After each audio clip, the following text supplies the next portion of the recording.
नमस्कार दोस्तों, मैं Naveen Kumar astro in life solution से। दोस्तों, डिजिटल वर्ल्ड के इस एपिसोड में मैं बात करूंगा मोबाइल के प्रभाव का, कि आपके जीवन पे मोबाइल का प्रभाव किस तरह से पड़ रहा है। और मैं दोनों प्रभाव की बात करूंगा, वैज्ञानिक रूप से भी, एस्ट्रोलॉजी के रूप से भी। दोस्तों, सबसे पहला प्रभाव बच्चों पर पड़ता है, तो मैं सबसे पहले बच्चों की बात करूंगा, बाकी की बात दूसरे वीडियो में करेंगे। दोस्तों, बच्चे जब छोटे होते हैं, अबोध होते हैं, और हम लोग क्या करते हैं कि उनको खिलाने की बजाय हम उनको मोबाइल खेलने के लिए दे देते हैं। यही शुरुआत होती है। आप पहला ज़माना देखिए कि जब बच्चों को खिलाते थे तो फिजिकल एक्टिविटी कराते थे, उसका ध्यान रखते थे कि कहीं उसको चोट न लगे, कहीं इधर उधर गिर ना जाए, उल्टा सीधा ना करे। लेकिन हम उससे बचने के लिए अब क्या करते हैं, मोबाइल पकड़ा देते हैं। तो जब वो मोबाइल उसको पकड़ाया तो आप समझिए कि उस पर कितना गहरा प्रभाव डाल रहा है। सबसे पहला प्रभाव, मोबाइल शारीरिक रूप से, मानसिक रूप से, दोनों तरह से बहुत ज़्यादा घातक बन जाता है। सबसे पहला प्रभाव उसकी स्क्रीन, जो आँखों को परेशान कर देती है, आँखों की बीमारियाँ होने लग जाती है। और यही कारण है कि आप प्राइमरी सेक्शन में भी जाएंगे तो बच्चे चश्मा लगा के घूम रहे हैं।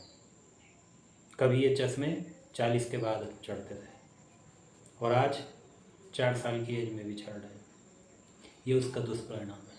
दूसरा, दिमाग की नसों पर, दिमाग की नसों पर इसका इतना बुरा प्रभाव पड़ता है कि उसको स्ट्रेस भी बनता है, नसें कमज़ोर होती हैं और उसकी याददाश्त ख़राब होती है, याददाश्त कमज़ोर होती है, मेमोरी लॉस हो जाती है। तीसरा, इसका जो रेडिएशन है, इस रेडिएशन से ब्रेन ट्यूमर होने का सबसे बड़ा खतरा होता है। दोस्तों, आप देखते होंगे कि आज न्यूरोलॉजिस्ट के पास जाइए तो आपको जल्दी से अपॉइंटमेंट नहीं मिलेगा। क्यों? क्योंकि नसों की प्रॉब्लम इतनी हो रही है, किसी को पैरालिसिस हो रहा है, किसी को नस में कहीं कोई ब्लॉकेज मिल रही है। ये सारे सिम्टम उसी के हैं।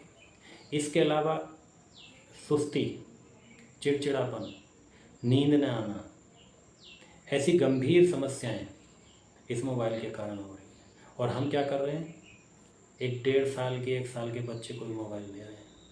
तो मेरा आपसे निवेदन है कि ऐसी गलती नहीं करें। बच्चे को खेलने के लिए ऐसा खिलौने दीजिए जो फिजिकल उसमें एक्टिविटी करे। दूसरा, जब बच्चा बड़ा होता है तो सबसे पहले कहाँ स्कूल भेजा जाता, तो स्कूल आजकल सारे डिजिटल हैं, तो होमवर्क भी मोबाइल से मिल रहा है। तो आप उस बच्चे को दूर नहीं कर सकते, मोबाइल देना आपकी मजबूरी हो गई है। अब जब मजबूरी हो गई है तो उसको आप एक्सेप्ट करिए और अपने बच्चे के साथ आपको भी वर्क करना पड़ेगा। सबसे पहला वर्क क्या करना पड़ेगा कि आप अपने बच्चे को मोबाइल दे रहे हैं तो उसकी जितनी भी कमियां हैं, दुष्परिणाम हैं, वो सारे वक्त उनको समझाइए। उससे क्या होगा कि बच्चा इस चीज़ को देखेगा, उसको कंटिन्यू आप काम करने मत दीजिए। 3 घंटे 4 घंटे का गैप कराइए कि बेटा, और प्यार से कराइए कि बेटा आप नाश्ता कर लो, थोड़ा आराम कर लो, उसके बाद करेंगे और हम साथ साथ करेंगे काम। क्योंकि लगातार काम करने से सबसे ज़्यादा आंखें खराब होती हैं। उसके अलावा आपको क्रिएटिविटी मोबाइल से ढूंढने की आदत डलानी है। आप अपने बच्चे को कुछ भी क्रिएटिविटी करने के लिए आप खुद कहिए कि बेटा मोबाइल से सर्च करके बताना ज़रा ये कैसे बनता है। खाना बनाना है, खाने के लिए आप पूछिए, जानबूझ के, भले ही आप जानते हैं लेकिन पूछिए कि ये पकौड़े कैसे बनेंगे, पास्ता कैसे बनेगा। क्यों? क्योंकि आप उसको सर्च करने की एक आदत डाल रहे हैं। जब उसको अच्छे कंटेंट सर्च करने की आदत डालेंगे तो उसको मोबाइल में अच्छे ही कंटेंट मिलेंगे। क्योंकि मोबाइल की सबसे बड़ी एक क्वालिटी है कि आप जैसे कंटेंट एक बार सर्च करेंगे तो इंटरनेट वैसे ही कंटेंट आपके पास बहुत बड़ी संख्या में भेजता रहेगा। तो आप एजुकेशनल अगर कराओगे काम तो एजुकेशनल भेजेगा, आप क्रिएटिविटी का कराओगे तो क्रिएटिविटी का करेगा, आपके मोबाइल में कोई समस्या हो जाती है तो आप उससे डिस्कस करके बोलिए कि बेटा ये कैसे सही होगा, हमें नहीं पता है, तो वो उसको सही करने की कोशिश करेगा। तो उसका एक दिमाग का लेवल चेंज होगा। क्यों? क्योंकि अब मैं उसमें ज्योतिष की बात करता हूँ, तो ज्योतिष की बात में जब करूँगा तो मोबाइल राहु होता है, टोटली राहु, और राहु एडवांस टेक्नोलॉजी है। तो जो भी एडवांस टेक्नोलॉजी का कार्य करना तो राहु का एक पॉजिटिव एट्रीब्यूट है, तो आप पॉजिटिव एट्रीब्यूट लाइए। राहु का पॉजिटिव फोकस करना, तो किसी भी चीज़ को सर्च करना है तो कम से कम 3 जगह सर्च कराइए, तब आपको क्लियर होगा, पॉजिटिव होगा। क्योंकि राहु बंधन है और ये आपको बंधन में डालता है। यही कारण है कि आप हों या आपके बच्चे हों, आज सोते समय पास में रख के सो रहे हैं, यहाँ तक कि टॉयलेट जा रहे हैं तो तब भी मोबाइल साथ में लेके जा रहे हैं। इससे बड़ा बंधन हो सकता है? नहीं हो सकता। एक मोबाइल में अगर कोई डिफेक्ट आ जाता है तो बच्चा इतना परेशान हो जाता है कि जैसे उसके शरीर में कोई ऐसा डिफेक्ट हो गया, चाहे आप लोन लीजिए, कहीं से पैसे लाइए, उसको सही करा के दीजिए, नहीं तो वो स्ट्रेस में आ जाएगा। ये बंधन है, ये निगेटिव है, इसको पॉजिटिव करना है, तो बंधन को तोड़ना है। तो आप क्या करेंगे, जब वो सोएगा तो एक आदत डालिए, खुद भी उसके सामने ये काम करिए कि अपने मोबाइल को 3-4 फीट की दूरी पर रख के सोइए, गैप कराइए और एक शेड्यूल बनाइए कि हमें कब कब यूज करना है। अब होता क्या है कि आप अक्सर देख रहे होंगे कि 4-5 लोग भी बैठे होते हैं, उसके बाद भी कोई आपस में बात नहीं करता होता, वो अपना मोबाइल लिए बैठा है, वो अपना मोबाइल लिए बैठा है, और इससे ऐसा लगता है कि इस घर में कोई रहता ही नहीं है। भावनात्मक जुड़ाव खत्म होता है, उसकी जो एक व्यवहारिक ज्ञान है उसकी क्षमता कम होती है। उसके लिए क्या करना है, आप एक समय बनाइए कि इस समय सब अपने अपने मोबाइल रख देंगे, फिर डिस्कस करेंगे अपने जीवन की, डेली लाइफ की, रिलेशन की, कहाँ शादी में जाना है, क्या करना है, प्लानिंग, ये सारी चीज़ें आप डिस्कस करिए। उसका बंधन तोड़ना आवश्यक है। तीसरा, राहु दिखावा है, शो। तो जो उसको निगेटिव यूज करेगा तो उसके अंदर एक शो आ जाएगी। तो अपने बच्चे को शो करने से आप रोकिए, उसको सफलता, आज के समय में सफलता का मायने शो है, कि जिसके पास पैसा बहुत अच्छा होगा, जिसके पास गाड़ी बहुत अच्छी होगी, जिसके पास कपड़े ब्रांडेड होंगे, वो सफल है, बड़ी नौकरी होगी, वो सफल है। ये चीज़ आप अपने बच्चे को बचपन से ही दे रहे हैं। बच्चे को सफलता का असली मायने समझाइए, शोबाजी नहीं करनी है। उसको सफलता का अर्थ समझाइए कि सफलता वो है कि जब आप घर से बाहर जा रहे हैं तो घर से फ़ोन आ रहा है कि बेटा कब आओगे, खाना खाना है, आपका इंतज़ार हो रहा है। आप किसी फंक्शन में लेट हो गए तो फंक्शन से फ़ोन आ रहा है, क्या हुआ, कहाँ रह गए सर। आप अपने ऑफिस में नहीं गए तो ऑफिस से फ़ोन आ रहा है कि सर आज नहीं आए हैं, काम बहुत गड़बड़ हो रहा है, कहाँ रह गए।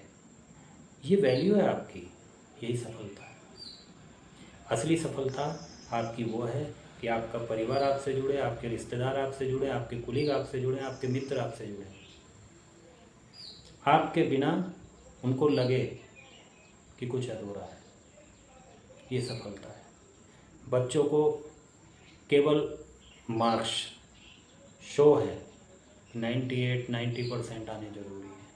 कोई सा भी कंपटीशन हो, 60% पे कंपटीशन एजिबिलिटी होती है। ज़रूरी नहीं है कि आपके 90% मार्क्स होंगे तो आपको ज़्यादा व्यवहारिक ज्ञान होगा, नहीं। लेकिन फिर भी हम क्या करते हैं, कंपैरिजन करके बताते हैं कि उसके 90% आए, तेरे कम से कम 85 तो आने चाहिए। और जब ये कंपटीशन बच्चे के अंदर आता है तो वो एक अच्छी बात है कि कंपटीशन आना चाहिए, लेकिन अगर उसका राहु निगेटिव हुआ है तो वो उसको बर्दाश्त नहीं करेगा, वो स्ट्रेस में आएगा। और ज्योतिष के अनुसार राहु साम दाम दंड भेद, राजनीति का कारक भी है। तो या तो वो जीतने के लिए कहीं ना कहीं इसका प्रयोग करेगा या स्ट्रेस में आ जाएगा। जिससे चिड़चिड़ापन होगा। आज के समय में आप हर जगह देखते होंगे कि पढ़ने वाले बच्चे जो ब्रिलियंट थे, या तो वो मानसिक रूप से बीमार हो चुके हैं, स्ट्रेस में हैं, या किसी ने सुसाइड कर लिया है। क्यों होता है? क्योंकि उसको ये लगता है कि मैं सफल नहीं हो पाया। तो आप अपने बच्चों को इस तरह की शिक्षा देने से बचें, उनको एक अच्छा इंसान बनाइए, हर चीज़ का सदुपयोग करना सिखाइए, तब आपके बच्चे इस बंधन से छूट सकते हैं। राहु का काम है एक्सपेंशन, बढ़ाना। वो जिसके साथ जुड़ेगा उसको बढ़ाएगा। तो आपको ये देखना है कि वो पॉजिटिव के साथ जुड़ रहा है या निगेटिव के साथ, क्योंकि फोकस है। फोकस के साथ जुड़ेगा तो फोकस को बढ़ाए, हर चीज़ पे फोकस करके तुरंत चेक करना। ये राहु, क्योंकि राहु टॉप पे भी ले जाता है, बहुत सारे काम एक साथ कराता है। जहाँ मल्टी वर्ड आ जाएगा वो राहु है। तो पॉजिटिव में आप उसका फोकस कराइए। दूसरा, राहु आउट ऑफ कल्चर है, क्योंकि राहु की एक आदत है कि अपनी कल्चर से बाहर झांकना, उसके बारे में जानना। और अगर बच्चे का राहु कहीं गड़बड़ा रहा है तो वो आउट ऑफ कल्चर जाएगा, लेकिन उसको जानते जानते उसको अडॉप्ट करने लग जाएगा। और जहाँ उसने अडॉप्ट करना शुरू कर दिया तो फिर वही समस्या आती है जिससे आप परेशान होते हैं कि इसने वहाँ शादी कर ली, वो गर्लफ्रेंड बना ली, ये कर लिया, वो सारे काम ही कल्चर से अलग कर रहा, कल्चर पर प्रश्न उठा रहा है। उसके लिए क्या है कि आपको राहु के साथ साथ केतु का बैलेंस करना बहुत ज़रूरी है। और केतु क्या है? एक कटिंग है, कट करता है, धर्म है, पूजा है, योग, प्रकृति, नेचर है। तो जब भी आप मोबाइल का प्रयोग करा रहे हैं, राहु का प्रयोग करा रहे हैं, तो राहु ऑटोमेटिक बढ़ना ही बढ़ना है। तो उसके बैलेंस के लिए आप प्रकृति को तुरंत अपने साथ अलाइन कर लीजिए, केतु को बैलेंस तभी बनेगा। आप अगर मोबाइल पर कोई चीज़ सर्च करा रहे हैं तो उसको पूजा भी कराइए। आप बहाने से बोलिए कि बेटा मैं काम कर रही हूँ, ज़रा दीपक जला देना, बेटा ये लोटा रखा, ज़रा जल चढ़ा देना। आप थोड़ा थोड़ा काम बहाने से कराओगे, फिर धीरे धीरे वो स्पिरिचुअल होगा। स्पिरिचुअल का मतलब ये बिल्कुल नहीं है कि वो पाखंडी हो जाएगा। आप इतना काम कराइए ताकि उसके अंदर अपने कल्चर को लेके और अपने धर्म को लेके एक अटैचमेंट बना रहे, क्योंकि ये केतु है। प्राकृतिक रूप से वो अपनी बॉडी को बनाने के लिए काम करे, योग करे, उसको एक थोड़ा सा समय निर्धारित करिए प्रकृति के बीच में, बागवानी कराइए या पानी दिलाना या गमले वगैरह में काम करना। वो भी हम क्या करते हैं, माली बुलाते हैं, माली से कराते हैं। तो जब हम प्रकृति से दूर ही कर रहे हैं तो प्रकृति को कैसे समझेगा? नहीं समझेगा। उसके लिए आपको भी थोड़ा त्याग करना पड़ेगा। और आप अगर ये त्याग नहीं कर पाएंगे तो फिर वही समस्या आएंगी जो आप देख के डर रहे हैं कि आगे क्या होगा। और दोस्तों, अब मैं आपको पढ़ाई के बारे में बताता हूँ। मैं सब्जेक्ट वाइज आपको बता सकता हूँ, एक एक ग्रह के हिसाब से बता सकता हूँ। राहु अगर बुध के साथ कहीं भी अटैच हो रहा है तो बुध आपकी पढ़ाई है, बुद्धिमत्ता है, आपके रिलेटिव हैं, आपके गर्लफ्रेंड या बॉयफ्रेंड भी हैं, आपका एंटरटेनमेंट है, कोई नई चीज़ करना, नई चीज़ के बारे में जानना भी बुध है। आपका नर्वस सिस्टम, आपकी नसें, रेस्पिरेटरी सिस्टम, ये बुध है। और इसके साथ जब राहु अटैच होगा तो किसको इफ़ेक्ट करेगा? सबसे पहले आपकी पढ़ाई को करेगा, क्योंकि बुध पढ़ाई है, राहु रुकावट है। अब अगर आपने बुध का निगेटिव एट्रीब्यूट अपना लिया, गर्लफ्रेंड बॉयफ्रेंड में लग गए, इंटरटेनमेंट में ज़्यादा लग गए, इस तरह की अगर एक्टिविटी आप करने लगे तो राहु आपकी पढ़ाई को ख़त्म कर देगा, आपका मन नहीं लगेगा। इसके लिए आपको क्या करना है? सबसे पहले अगर आपके बच्चे के चार्ट में बुध राहु का कहीं कॉम्बिनेशन बन रहा है तो सबसे पहले उसमें दो काम करने हैं। या तो उस बच्चे को आप अपनी कल्चर से बाहर कहीं भी भेज दीजिए पढ़ने के लिए, और अगर आपके पास ऐसी गुंजाइश नहीं हो पा रही है या कोई ऐसी मजबूरी हो रही कि नहीं भेज सकते अभी, तो उसके लिए आप उसको ऑनलाइन पढ़ाना शुरू करिए, ऑनलाइन पर फोकस कराइए, क्योंकि राहु ऑनलाइन है। अगर वो ऑनलाइन नहीं पढ़ेगा तो उसका पढ़ना बहुत मुश्किल हो जाएगा। ऐसे ही ये राहु, अब राहु को आप मोबाइल के परिप्रेक्ष्य में देखिए। अगर ये राहु मंगल से जुड़ा है तो आपको क्या कह रहा है कि आप फिजिकल वर्क करिए, अपने शरीर को स्वस्थ रखने के लिए एक्टिविटी करिए, लेकिन आप क्या कर रहे हो, वीडियो गेम खिला रहे हो, तो मंगल निगेटिव हो जाएगा। और जब मंगल निगेटिव होगा तो उसको राहु बढ़ाएगा। तो निगेटिव मंगल क्या करता है, दुर्घटना भी देता है, गुस्सा, लड़ाई झगड़ा, मुकदमे, ये सब चीज़ें देना शुरू कर देता है, वाद विवाद, तो उनको बढ़ाएगा। इसीलिए बच्चा चिड़चिड़ा हो जाएगा, गुस्से वाला हो जाएगा। तो सबसे पहली बात है कि अगर मंगल है तो उस बच्चों को आप इमोशनली ट्रीट करिए, कभी भी गुस्से में बात मत करिए, ज़बरदस्ती उसके साथ मत करिए, क्योंकि मंगल और राहु ज़बरदस्ती नहीं सहन करते, फायरी प्लैनेट है। वो आपसे गुस्सा हो जाएगा, बागी हो जाएगा। जब उसका समय होगा, ताकत महसूस होगी, तो वो आपसे बगावत कर सकता है। इसी तरह दोस्तों, मंगल जब राहु से जुड़े तो वो तो हमने बता दिया। अब दोस्तों, अगर चंद्रमा से राहु जुड़ गया तो चंद्रमा क्या है, आपकी शांति है, पीस ऑफ माइंड है। चंद्रमा आपका मन है और राहु से जुड़ा है तो मन राहु जैसा हो गया।